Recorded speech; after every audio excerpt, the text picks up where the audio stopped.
You're not recording any phone and you're going. Practice చేస్తారు వీళ్ళు చేసిన తర్వాత ఇప్పుడు స్టార్ట్ చేస్తారు.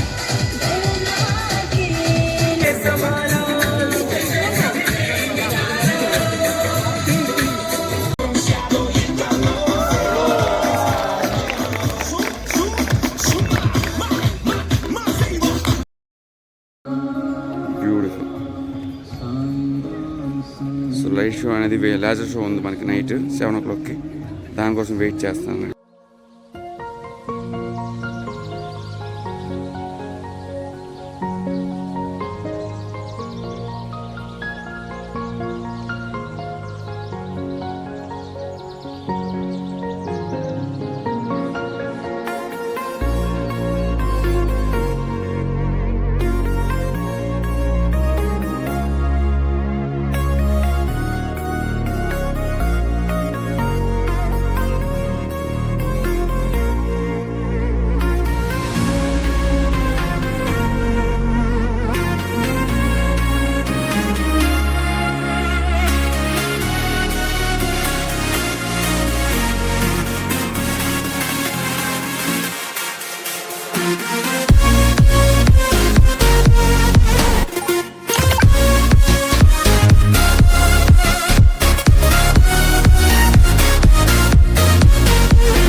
जिसे महान संत श्री साईं बाबा ने अपने वास्तव्य से पवित्रता प्रदान की।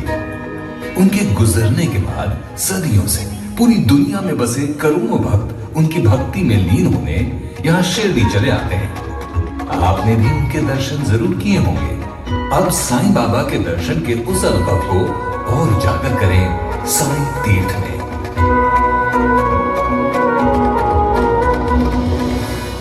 यहाँ साईं की अद्भुत जीवन यात्रा देखिए एक भव्य सिनेमा के पर्दे पर। साईं बाबा की प्रेम और करुणा से भरी हुई कहानियां यहाँ आपके सामने साकार होंगी भारत के एक विशाल प्रेक्षागृह में। यहीं अंदर आप एक विलक्षण यात्रा का अनुभव कर पाएंगे, भारत की तीर्थ यात्रा। इस तीर्थ यात्रा में कई प्राचीन मंदिरों की प्रत्यक्ष भेंट करें और चारों धाम तथा मीनाक्षी मंदिर और तिरुपति बालाजी के दर्शन करें।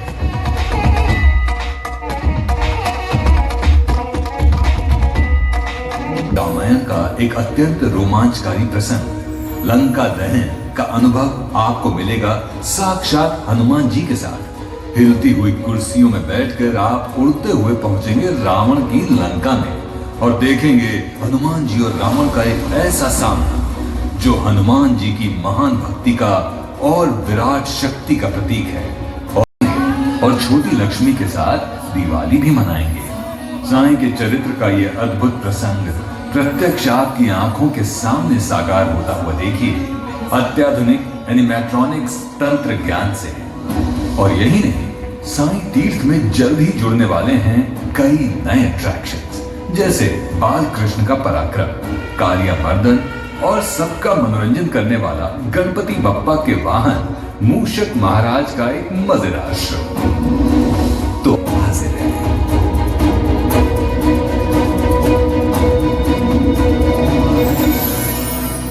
ओम साई राम।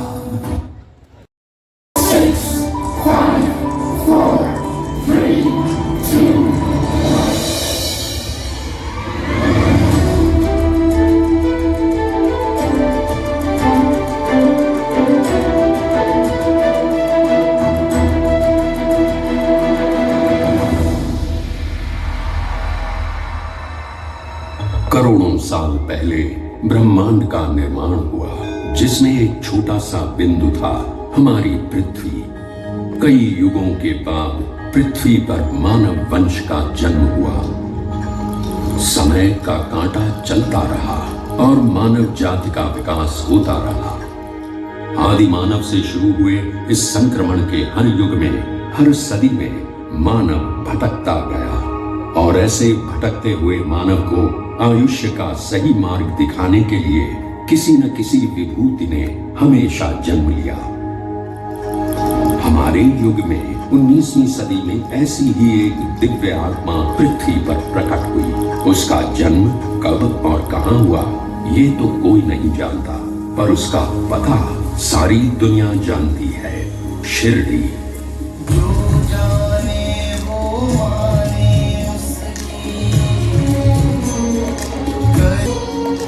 जाने कहाँ से आया था वो, क्या था उसका नाम। देखे कोई रहीमन उसमें, देखे शिरडी ने एक नीम तले।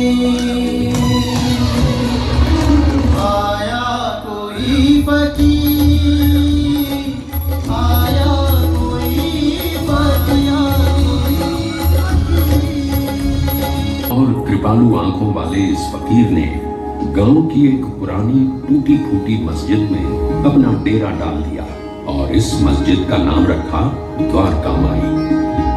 ये फकीर दीन भी था और दयालु भी, हिंदू भी था और मुसलमान भी, इंसान भी था और भगवान भी। शिरडी में खंडोबा के भक्त मानसापति ने जब इस फकीर को देखा तो अनायास ही वे पुकार उठे, मेरे साईं। आज वही साईं पूरी दुनिया का साईं बाबा बन चुका है। बाबा के दरबार में किसी से घृणा नहीं, किसी से द्वेष नहीं है, तो सिर्फ प्रेम और क्षमा। समय कर लोकमान्य तिलक तक कितने समाज मान्य नेता सिर्फ बाबा से मिलने और उनका आशीर्वाद लेने इसी शिरडी में आ चुके हैं।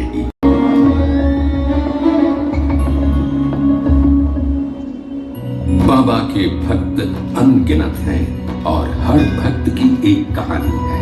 उनके लिए ये कहानी नहीं बल्कि बाबा के आशीर्वाद का हमेशा के लिए जुड़ी हुई है। बाबा की मानव जाति को सबसे बड़ी देन अगर कोई है तो वो है उनका मंत्र, श्रद्धा और सबूरी। जीवन में ये मंत्र किसी भी संकट से आपको मुक्ति देगा। आपको सिर्फ अपने आदर्शों पर श्रद्धा रखनी है और मन में धीरज। जीवन का पूरा अर्थ इन 2 शब्दों में बाबा ने बताया है। वो नीम का पेड़, ये द्वारका माई, बाबा की ये धुनी, ये सब आज एक कभी न मिटने वाला इतिहास बन गए हैं। पूरी दुनिया से यहाँ भक्त आते हैं और उनके मुंह में एक ही बात होती है, बाबा का बुलावा आया है। बाबा के दरबार में कोई धर्म नहीं, कोई जाति नहीं, कोई अमीर नहीं, कोई गरीब नहीं। यहाँ आने वाला हर मनुष्य सिर्फ बाबा का भक्त होता है। हर एक की कामना पूरी करने वाले बाबा कहते थे, सबका मालिक एक।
డెఫినెట్గా నేను చిన్నపిల్లల దగ్గర నుండి పెద్దవాళ్ళ వరకు అందరు కూడా షిరిడి బాబా దర్శనం అనేది అయిపోయిన తర్వాత సాయితీర్థంకి ఖచ్చితంగా రండి.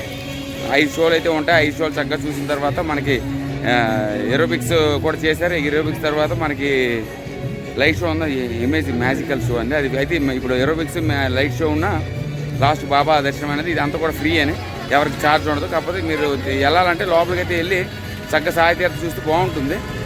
సో ఇవేనండి మనకి షిరిడి విశేషాలు. షిరిడిలో కొంతవరకు అయితే మ్యాక్సిమం మెయిన్ అన్నీ కూడా నేను కవర్ చేశాను. బాబా ఉన్న దగ్గర నుండి మరణించిన వరకు ఆ ప్రదేశాలన్నీ కూడా కవర్ చేశాను.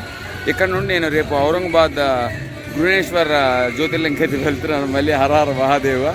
So I will keep you posted on those updates. For now signing off from Shirdi అండి. Bye, take care. అందరికీ గుడ్ నైట్. చక్కగా షిరిడి అయితే ఎక్స్ప్లోర్ అయ్యాను.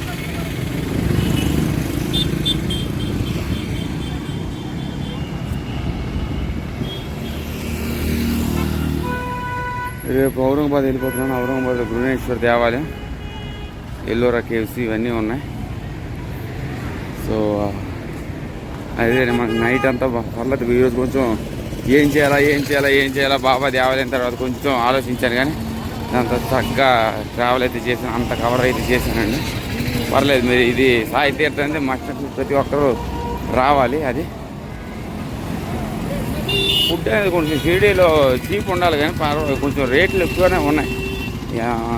అన్నం ఇంత పిడకడ ఎక్కడ చూసినా మనకు బాధ ఏంటంటే ఆంధ్ర ఫుడ్ అని కాదు, వేరే స్టేట్లో ఫుడ్ అనేది అన్నం అనేది వాంటింగ్ ఎప్పుడు కూడా. పూణేకి ఔరంగాబాద్కి మధ్యలో ఈ షిరిడి శాక్టర్ ఉంది, కానీ మరి నేను ముంబై వెళ్దాం అనుకున్నాను. ముంబై స్కిప్ చేస్తున్నాను, ఎందుకంటే ముంబై వెళ్ళే బదులు హింగోలి అని ఒక ఇది ఉంది, బీర్పల్లి వైద్యనాథ్ జ్యోతిర్లింగ, అది శివ అంకితం చేస్తే అది కవర్ చేయడమే మిన్నా అని చెప్పేసి అటైతే వెళ్ళిపోతున్నాను. ఇది షిరిడి భక్తులు వీళ్ళందరూ కూడా ఆ టోపీ వేసుకున్న ప్రతి ఒక్కరు. సో అక్కడ ఆంధ్ర 120 రూపాయలు అన్నారు, కానీ ఆ 120 రూపాయల భోజనం కూడా నేను చేశాను మధ్యాహ్నం. ఎప్పుడు జనరల్ మధ్యాహ్నం చేయను, కానీ బాడీ అనేది డీహైడ్రేట్ అయిపోతుంది. ఏ యాక్టివిటీస్ చేయాలి తెలియక అది చేసిన సాయి తీర్థంలోకి వెళ్ళిన బాగా ఎంజాయ్ అయింది. షిరిడీలు కూడా ఉన్నాయి. మనం ఆ రెండు అయితే ఖచ్చితంగా ఒకరోజు అయితే దర్శనం చేసుకుని సాయి తీర్థకి వెళ్ళిపోయి ఓల్డ్ హెరిటేజ్ కూడా ఉంది వాక్, విలేజ్ సాయిబాబా గారు వాక్. మరి అదైతే నేను చేయట్లేదండి. ఇది చేసినప్పటికి ఇది చేసి చేద్దాం అనే టైంలో ఇక్కడ 3 గంటలు పడుతుందని నేను ఎక్స్పెక్ట్ చేయలేదు. 5 షోలు అయినాయి. 5 షోల తర్వాత అది బాబా గారు వచ్చారు. బాబా గారితో ముందు యాక్రోబెటిక్స్ ఇవన్నీ అయ్యాయి కాబట్టి నాకు కుదరలేదు. సో షిరిడీలో నేను ఎక్కడ ఉంటున్నాను మీకు చెప్పలేదు కదా. ఇది హోటల్ సాయి మాధవ్ ప్యాలెస్ దగ్గర అయితే ఉన్నాను. ఇక్కడ AC, non AC, deluxe rooms అన్నీ కూడా ఉన్నాయి. పర్వాలేదు. మనకి సింగిల్గా సోలో ట్రావెలర్స్ వచ్చినా కూడా, కుటుంబ సభ్యులందరూ వచ్చినా కూడా definitely I recommend everyone. So ఇతని గారు పేరు ప్రకాష్. సో ఇతని కాంటాక్ట్ నెంబర్ కూడా నేను ఇస్తాను. ఇక్కడ కార్డు తీసుకుని మీకు అంత కాంటాక్ట్ నెంబర్ డిస్క్రిప్షన్లో పెడతాను. సో ఇదిగోండి నా రూమ్ అయితే చూపిస్తాను. నంబర్ ఉంది కదా నెంబర్ ఉంది. సో పర్లేదు, మనకి సింగిల్గా వచ్చినా కూడా మనకి ఇక్కడ రూమ్స్ అనేది మనకి ప్రకాష్ గారు చక్కగా మనకైతే ట్రావెలింగ్ మనకి ఎక్కడెక్కడికి వెళ్ళాలనే ఇన్ఫర్మేషన్ కూడా వాళ్ళు ఇస్తారు కాబట్టి చక్కగా ఏ ప్రాబ్లం అయితే ఉండదు.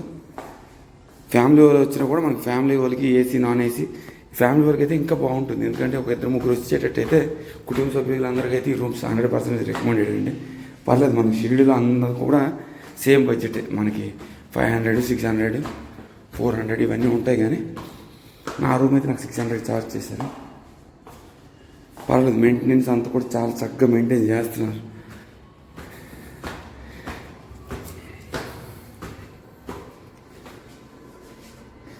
సో నాది 1 డే స్టే. నేను 1 డే ఏం చేయాలా అని చెప్పేసి తీసుకున్నాను. షిరిడి బాబా దర్శనంతో పాటు చాలా అద్భుతంగా ఈరోజు పరిపూర్ణంగా పూర్తి చేసుకున్నాను. సో నా రూమ్ చూపిస్తున్నానండి. సో ఇదే నా రూమ్ అండి. పర్లేదు, బాగానే ఉంది, చాలా బాగుంది రూము. 600 ఛార్జ్ చేశారండి ఈ రూమ్కి. ఇది బాత్రూమ్. మనకి కోల్డ్ షవర్, హాట్ షవర్ అన్నీ వస్తాయి. ఇది మన bathroom, normal bathroom, ordinary bathroom అని. ఫ్యామిలీకి అయితే బాగున్నాం. 3 వరకు పడుకోవచ్చు. టీవీ అన్నీ ఇచ్చారు. సో షిరిడి ట్రిప్ అయితే అయిపోయింది చక్కగా. షిరిడి నుండి ఔరంగాబాద్ 7 గంటలకి అయితే వెళ్ళిపోతున్నాను. So 100% recommended who ever comes to Shirdi, make sure having a visit to Sai Madhav hotel అండి. చాలా అద్భుతమైన హోటల్. మనకి చక్కగా గైడ్ లైన్స్ కూడా అన్నీ చక్కగా ఇస్తారు కాబట్టి ఇక్కడ నుండి మనకి 1.6 కిలోమీటర్స్లో మనకి సాయిబాబా మందిరం, దాని తర్వాత చుట్టుపక్కల ప్రాంగణం అంతా కూడా చాలా దగ్గరలో ఉంటుంది. నాసిక్ బస్ స్టాండ్ కూడా చాలా దగ్గర అయింది మనకి. ఆల్మోస్ట్ లైక్ 200 మీటర్స్ డిస్టెన్స్లో ఉంటుంది. So highly recommended for people who ever comes to Shirdi. Make sure you're opting this hotel which is highly recommended for each and everyone. So signing off from Shirdi and bye, take care.